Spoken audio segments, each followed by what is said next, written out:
지금 모국으로 한번 가볼까요? 그 뭐 외구의 힘 이렇게 부르기도 하죠. 사실 크게 틀린 말은 아닌 게 최근에 원전 그 방사능 오염수를 버린다고 할 때 국민의 지임에서 전혀 메시지가 안 나온 건 아니에요. 근데 형식적으로 그냥 한 번 내고 말더라고. 희한하죠, 이 사람들.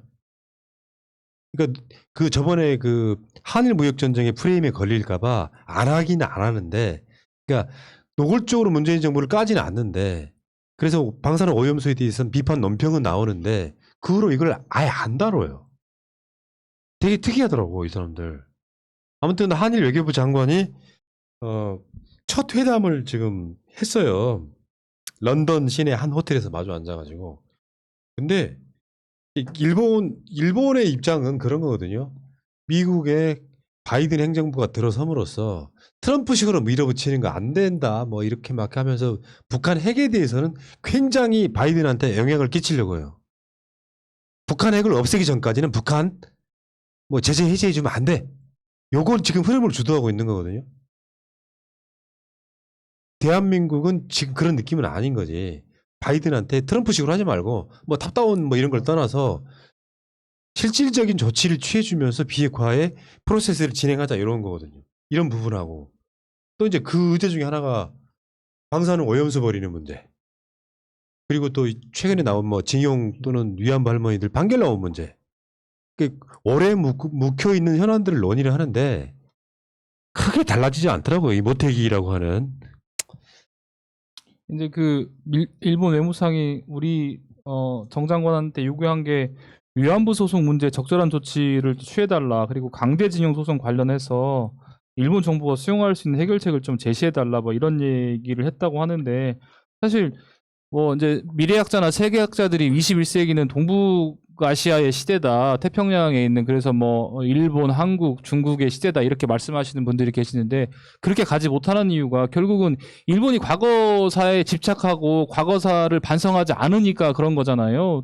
독일 같은 경우는 어떻든 간에 뭐 2차 세계대전 관련해서 유태인 학살 관련해서 계속 반성하고 무릎 꿇고 빌잖아요. 그러니까 독일의 어떤 도덕성이나 과거사에 대해서 다들 문제 삼지 않고 인정해주고 있는데 일본이 그런 태도를 지금까지 유지하고 있으니까 어떻든 간에 동북아시아에서 한국이나 일본, 중국이 자리를 제대로 세계적으로 어떤 자리를 못 잡고 있는 상황인 것 같고 그리고 위안부 소송 관련해서 법원이 판결하고 있는데 행정부에서 어떤 적절하고 강력한 조치를 취할 수 있겠습니까? 이런 것들은 좀 자기네 나라나 통용적인 어떤 그런 얘기를 우리나라한테 강요할 것은 아니다라고 생각합니다. 그러니까 정용 장관이 지금 방금 그 모태기 주장에 대해서 올바른 역사인식 없이는 과거사 문제가 해결될 수 없다. 네, 그렇죠. 이게 이제 한일 관계의 가장 큰 실은 열쇠거든요. 그러니까 한일 관계가 이렇게 계속적으로 좀 전진하다가 다시 퇴보하고 전진 퇴보하고 이렇게 계속 남마에 얽혀 있는 이유는 일본의 실은 역사인식이 가장 큰 문제입니다. 그러니까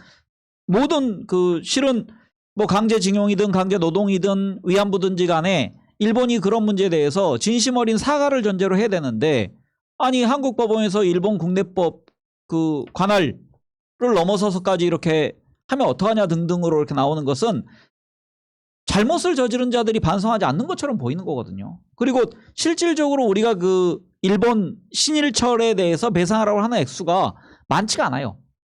이게 겨우 몇 억입니다. 근데 그 돈 문제가 아니고 이건 기본적인 일본의 역사인식에 대한 정치인들의 태도. 그러면서 자꾸 야스쿠니에 뭐 이렇게 공물을 헌납하고 참배하고 등등으로 그런 모습을 보이기 때문에 국민들 분노가 큰 거죠.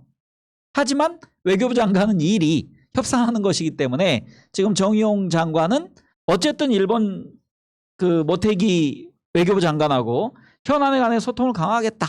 그리고 뭐 의사소통을 앞으로 뭐 좀 하겠다. 이거는 여기에 대해 비난하면 안 됩니다. 왜냐하면 외교부 장관은 이거 하라고 그냥 국가에서 고용하고 월급 주는 거기 때문에 하지만 일본의 근본적인 그 사고 전환이 있어야 된다. 그러니까 지금 문 대통령이 20일 날이죠. 미국 가서 바이든하고 회담하고 그리고 그 다음 달에 바로 G7 회담 하는데 외교부 장관들끼리 미리 한번 의사타진해보는 그 자리라고 보시면 되죠. 외무장관들이 모여가지고 이제 이런 현안들을 미리 한번 합을 맞춰보는 건데 쉽지 않아요. 왜냐하면은 사실 일본의 전향적인 자세가 필요해요.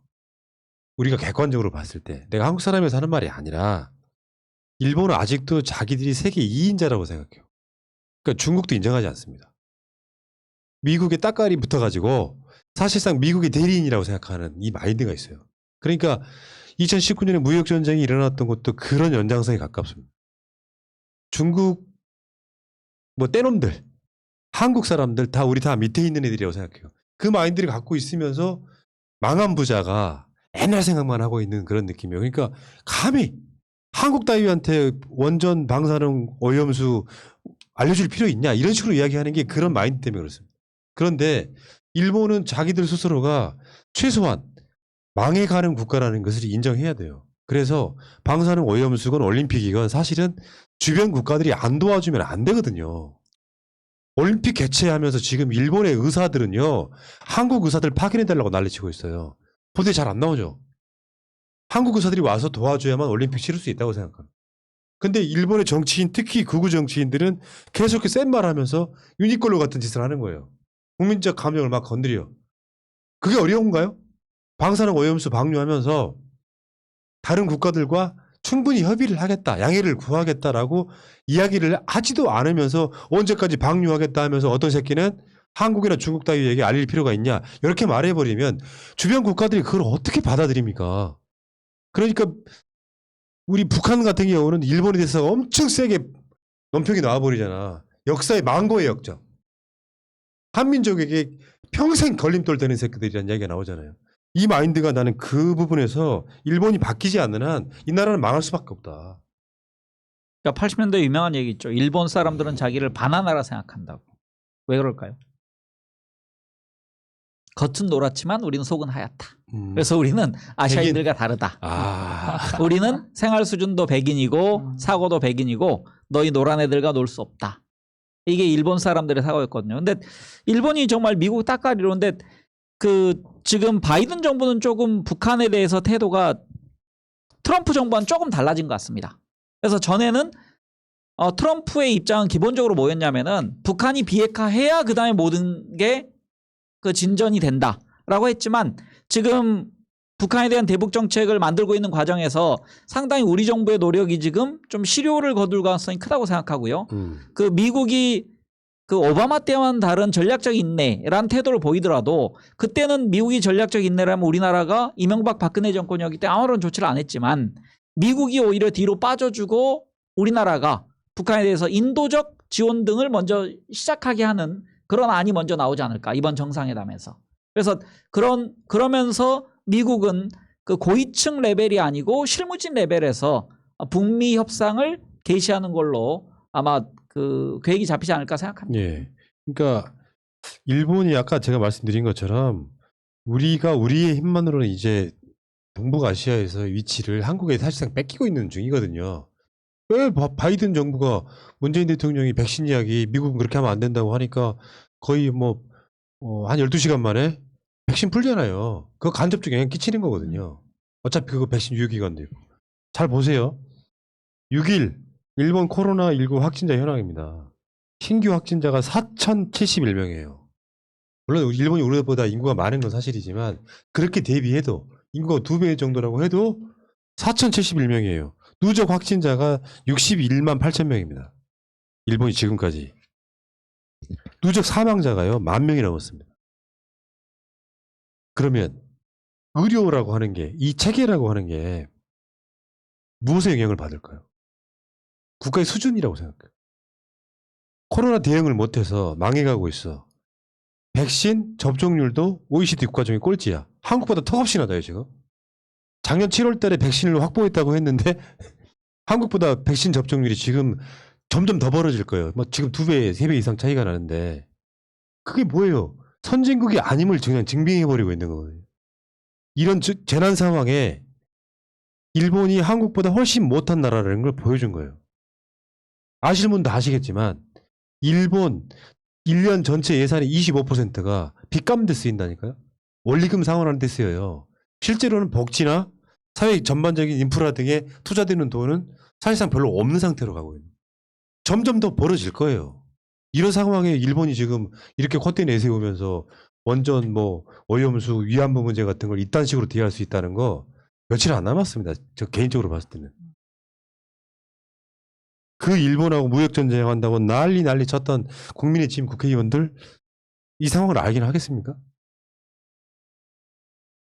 이제 일본이 계속 뭐 미국 믿고 계속 깝치는 것 같은데 이제 머지 않았다고 생각합니다. 말씀하신 것처럼 빚 갚는데 1년 예산에 25% 쓰고 있고 아까 우리 그 제조업 뭐 경쟁력도 봤습니다만 일본 일본 이미 제꼈잖아요, 이제. 일본 제꼈고 이런 상황임에도 불구하고 아직 이런 현실인지를 똑바로 하지 못하고 계속 우리들한테 자기 스스로 과거사 반성하지 않고 있으면서 새로운 조치를 취하기를 바라고 있는 일본의 모습을 보면서 아직 멀었구나 이 베이비들아 이런 생각이 좀 드네요.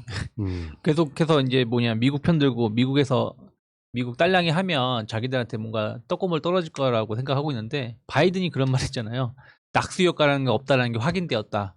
뭐 그런 걸 좀 확인했으면 좋겠고 어쨌든 미국도 자국 우선주의로 지금 계속 바뀌고 있는 바이든 되면 이게 좀 바뀔 거라 생각을 했는데 오히려 더 강화하고 있는 부분들이 좀 있기 때문에 일본이 믿고 있는 미국은 일본 그렇게 인간 취급 안 하고 있으니까 빨리 정신 차려가지고 좀 태세 전환을 좀 근데 했으면 좋겠습니다. 그 부분은 인정해야 될 것 같아요. 그러니까 미국이 그 일본과 우리나라를 선택할 때 북한 문제라는 특수한 변수가 있긴 하지만 기본적으로 일본을 더 중시합니다.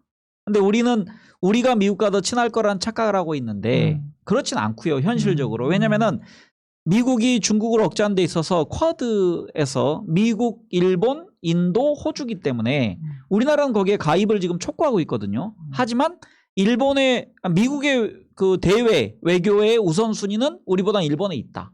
이거는 어쩔 수 없는 상황인 것 같아요. 그래서 저는 이제 뭐 바이든에 대해서 좀 아쉬운 게 있지만 그래도 트럼프식 그 상인의 마인드보다는 정치를 했던 사람이니 저는 정상적으로 정치인으로서 대통령 노릇을 해줬으면 하는 그런 네. 기대를 합니다. 그러니까 지금 한국과 일본의 중요도를 우리가 더 미국한테 일본에 뒤진다 이것보다 약간 사대주의 같아서 다른 관점으로 한번 해석해 보면 현재 지지율도 중요하지만 추세가 중요한 거하고 똑같은 거죠. 하락세와 오르막 아니, 그렇죠. 그건 이건데 그렇죠. 예를 들면 사실상요 한국 외교 무대에서 미국한테 중요한 나라로 인식된 첫 번째가 문재인 정부라고 생각해요. 어떻게 보면 그러니까 이 사실상 어떻게 보면 북핵 문제도 있었지만 트럼프가 대한민국 정상을 대하는 태도 있잖아요. 막 어려운 건 문 대통령한테 하소연도 하고 도와달라고도 하고 그 과정에 코로나 문제가 최근에 그런 부분이 있었잖아요.